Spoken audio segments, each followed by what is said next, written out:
আর দুদিন দুপুরবেলা একটা মানুষকে মার্ডার করে চলে যাচ্ছে, আর পরিণাম হবে এটা আমি পরিণাম আমরা চলবে না। কার দেহ উদ্ধার হয়েছে? নিখিল নায়ক। উনি কে ছিলেন?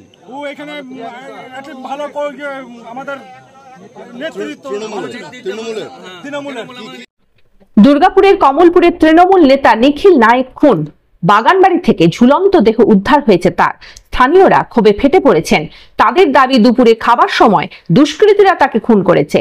অবিলম্বে দুষ্কৃতীদের গ্রেপ্তার ও কঠোর সাজার দাবি জানাচ্ছেন তারা। পুলিশের বিশাল বাহিনী ঘটনাস্থলে পৌঁছেছে।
আর দুদিন দুপুরবেলা একটা মানুষকে মার্ডার করে চলে যাচ্ছে, আর পরিণাম হবে এটা আমি পরিণাম আমরা চলবে না। কার দেহ উদ্ধার হয়েছে?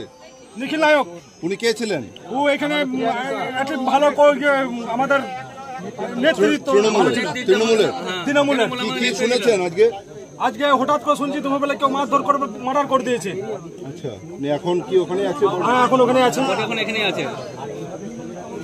কারা করতে পারে? এখানে দেখছি মাংস ভাতও নামানো রয়েছে। সেটা আমরা এখন বলতে পারছি না, সেটা পুলিশ প্রশাসন তদন্ত করে পরে দেখবে। সেটা বলতে পারছি না। আপনারা কি চাইছেন এখন? আমরা এখন চাইছি আমাদের মন্ত্রীরা আসুক, এমএলএ আসুক, তারপরে ভোট দিন। কি নাম দাদা আপনার? আপনার নাম? রানা রানা কি? রানা সামনাকা।